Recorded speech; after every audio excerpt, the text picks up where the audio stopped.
nilimpatia 30k. Hiyo niseme tulikuwa tunapanga maybe kutoka out. Prepare 30k. 30,000. Yeah. Plan vitu vikubwa. Mimi kingia kwa relationship I give you my 100% trust. Okay. Yeah, so hiyo ni achievement nyingine kali. Hadi mom pia alikuwa proud of it because my son anajulikana. My son amefika mbali. I don't know much because hadi mimi mwenyewe nilihepa madrasa. Niliogopa vifimbo vikoto. Mimi bado nilikuwa naona watu wanapita hapo na ukipita hapo Azaman kama mimi as a youth. Yes. Nafaa kuwa na crashia kwanza. Unafaa kuwa na bestie. Unafaa pia Okay, nasema hivi ndio nielewe because you know I want to understand you, yes. Crashia kwanza. You have to have a crashia. Unafaa kuwa na bestie. Unafaa kuwa sana wewe ambao una date na uwe na backup.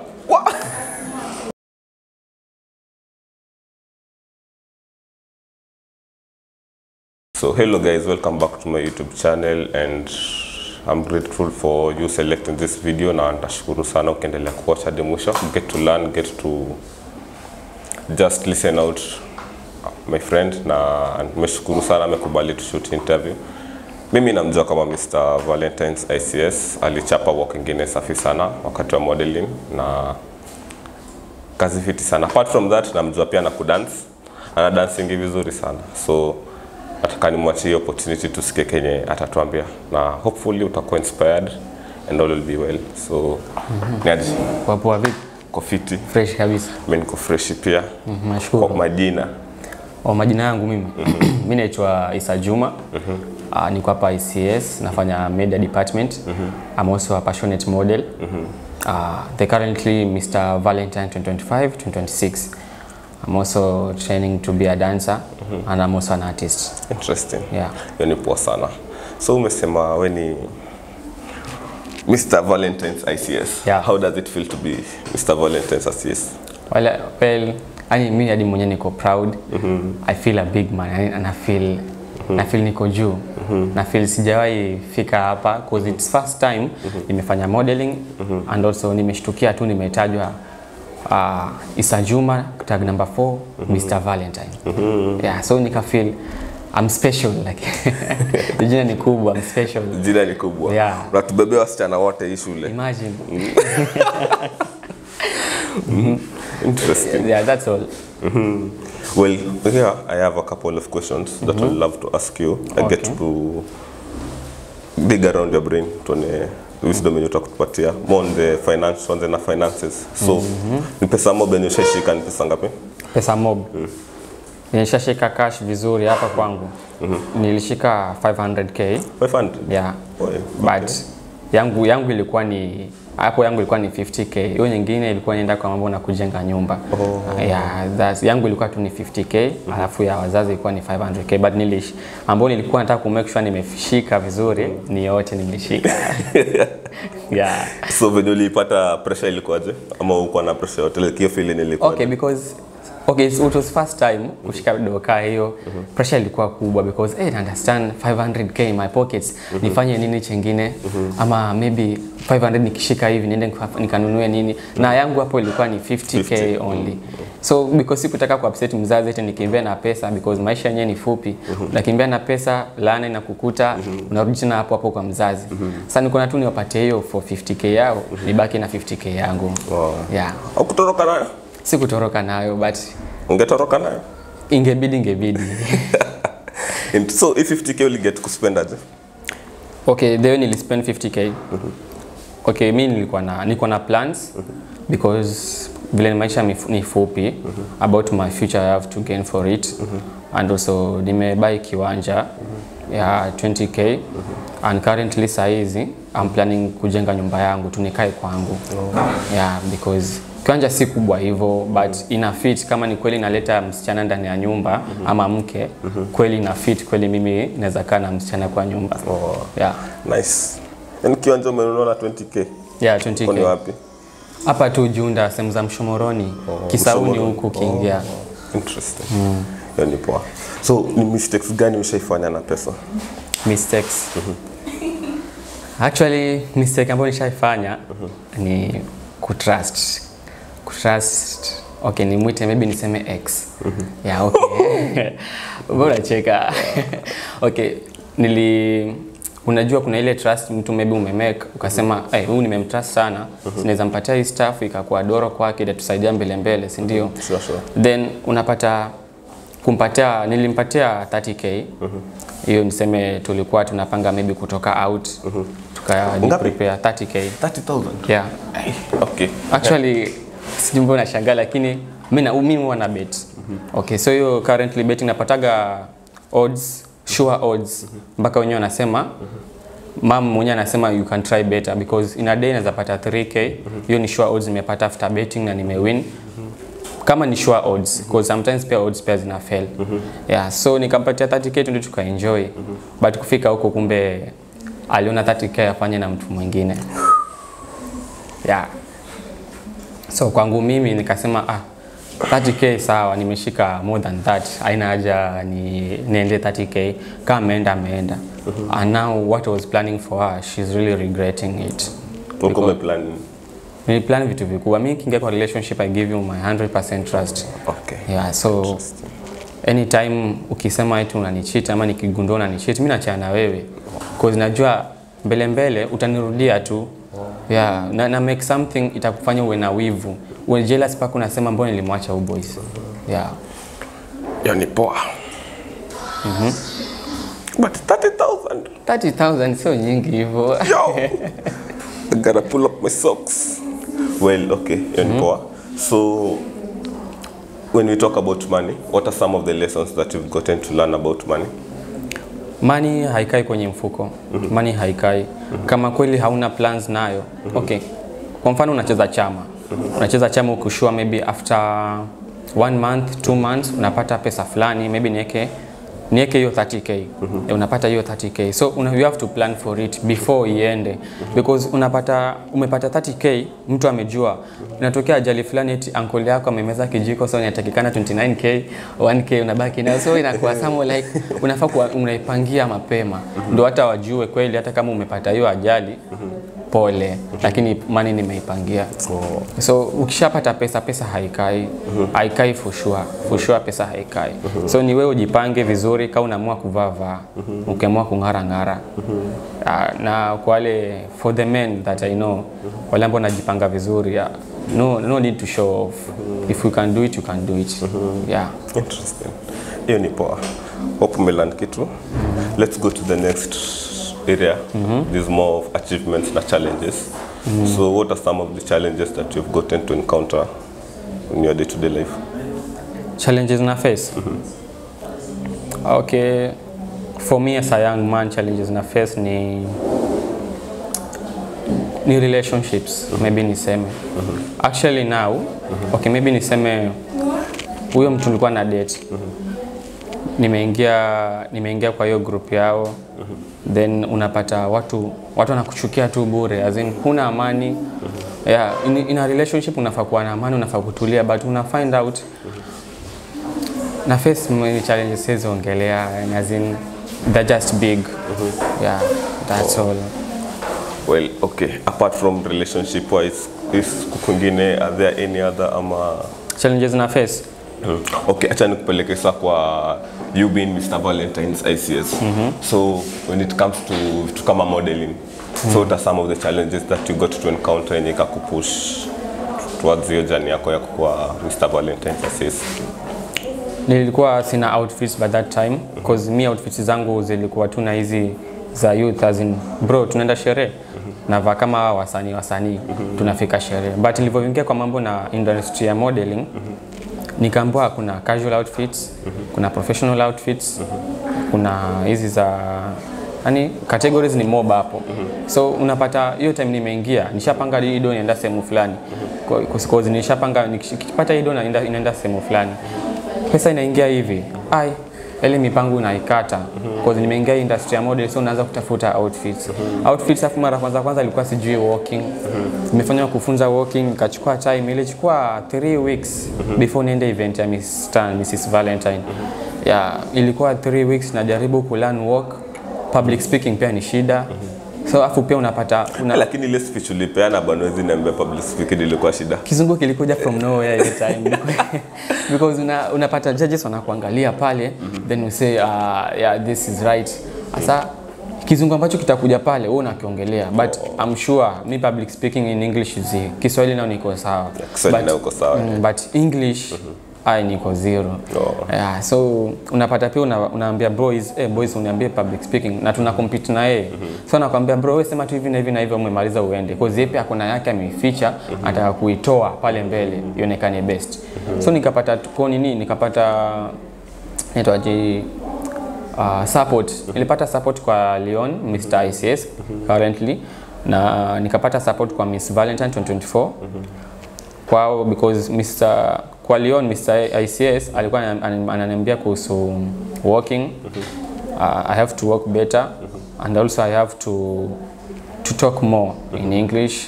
Yani nisikuwe na woga during public speaking. Kwa Miss Valentine ilikuwa ni outfit ananipatia na ile courage ya kuongea na watu.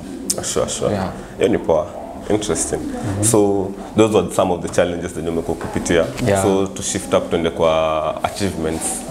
So what are some of the achievements that you've been able to kupata? My first achievement nilipata ni kwangu mimi naona nimeachieve sana kwa kununua kiwanja because unapata at this age young age kama mimi huwezi pata mtu akona kiwanja amejijengea vizuri ametulia. Another achievement nimemake ni kukua famous shule hapa ICS because Mr Valentine ukisikia jina huyu ni Mr Valentine ICS. So hiyo ni achievement nyingine kali. Hadi mom pia alikuwa proud of it because my son anajulikana, my son amefika mbali, my son I'm just proud of my son hivyo. Hiyo achievement nimemake iko sawa. I think congrats by the way. Thank you so much. Yeah, I think ni hivyo tu. Hizo peke yake. Yeah. But congrats, hiyo ni step poa sana. Hiyo kiwanja na hiyo kwa Mr Valentine's I believe. Actually kwanza ilikuwa ni first time mimi nimeingia kama fresher. Nimeingia fresher alafu unabeba ukibeba juu kwa. Event ni after 4 weeks alafu unashaibeba tayari. Ilikuwa somehow nimeipenda sana, nimeshukuru. Sure, hiyo ni poa. So tukitoka sasa kwa challenges kwa nauliza wewe ni Christian, wewe ni Muslim, una religion, unachezea wapi?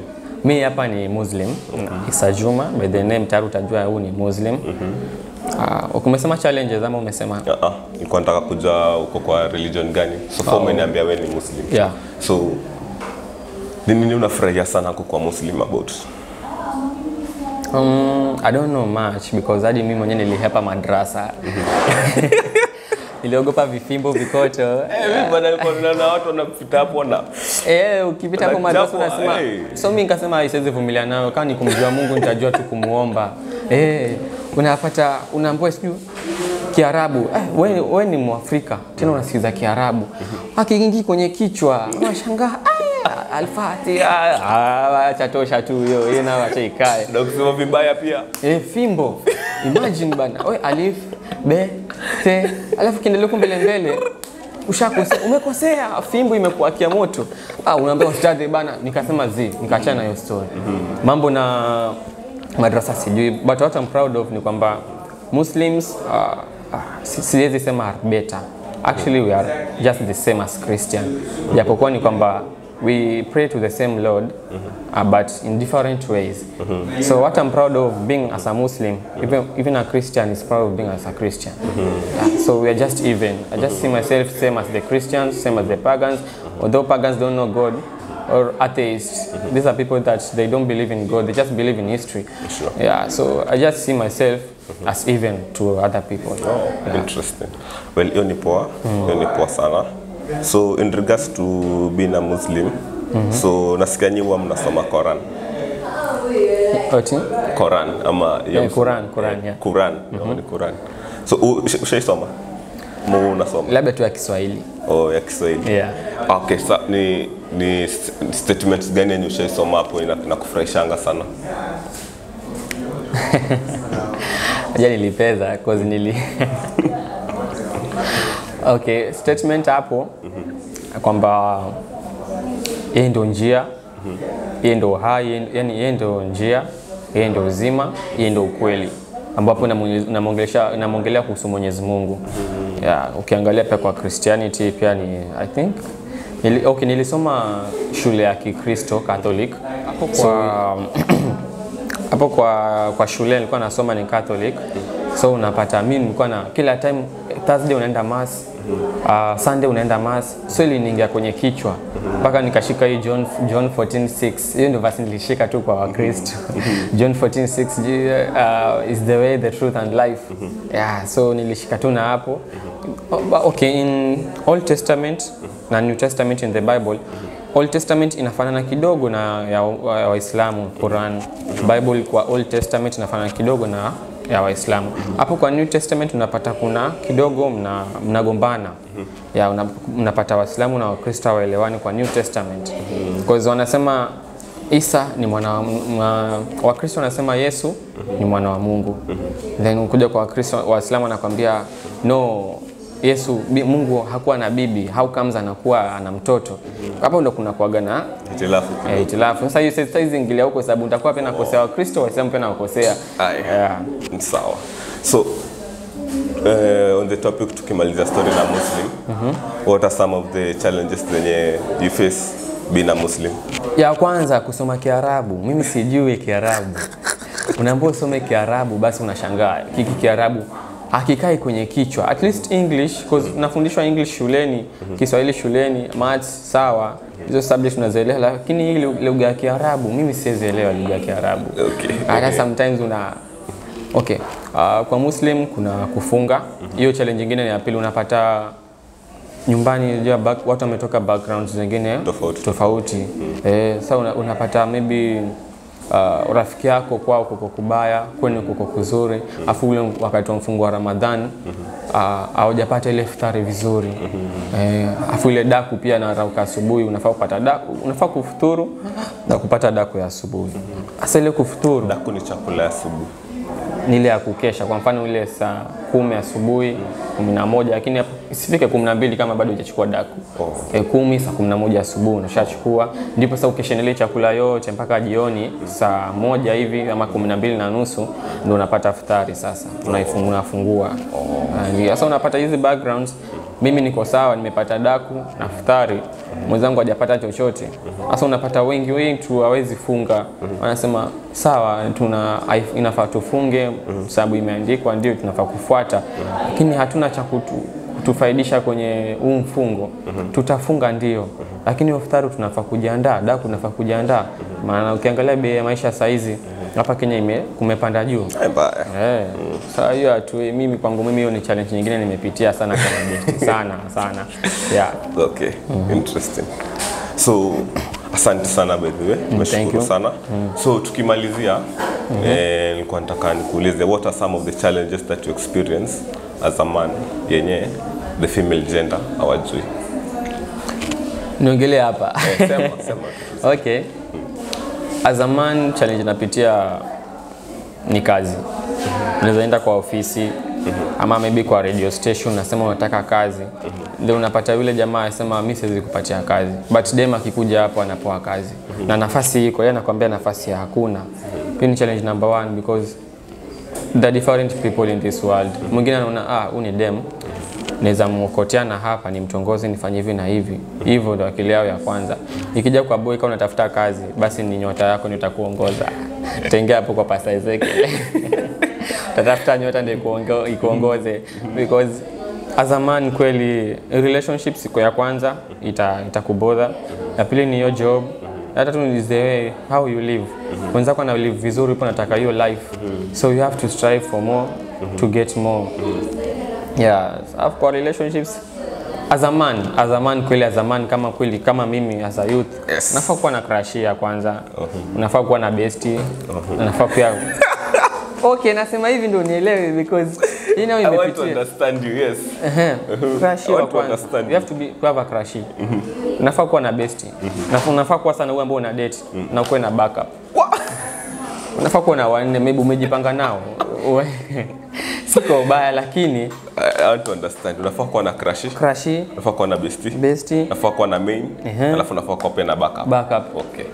Okay, kwa hizi for mimi sasa Mr. Valentine juzi hata nilikuwa Premium Inn Hotel, niliitwa as a special guest. Nikaambiwa niende na mtu, nitafute mtu yote niende na yeye.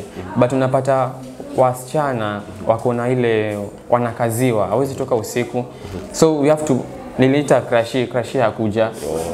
Nikaita bestie akasema no, ni usiku mzazi hawezi kubali.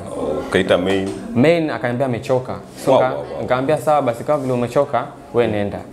Nikaita backup alikuwa akam but sasa ni mbali. Alisema hiyo fare. Nikamwambia basi njoo na fare. Nikaona hii backup pia imekataa. Nikaona backup nyingine. Nilipata huko Premium Inn. Nilifika paka Premium Inn kuna nilipata msichana anaitwa Tracy. She's a good looking woman by the way. She's a good looking lady. Nikapata anaitwa Tracy na alikuwa anafanya kazi hapo Premium Inn. So because I was a special guest napewa kitu nataka. So ndo backup wa pili. Ni backup wa pili. But I hope kitu haita trend because I'm loyal guys, I'm loyal. So tukimalizia completely nini unaweza ambia mtu mwenye anakusikia uko nje? Mwenye anisikia? Mwenye anakuwatch sasa. Okay. If you really need something, just strive for it. If you want to achieve something, go on for it. Usi give up.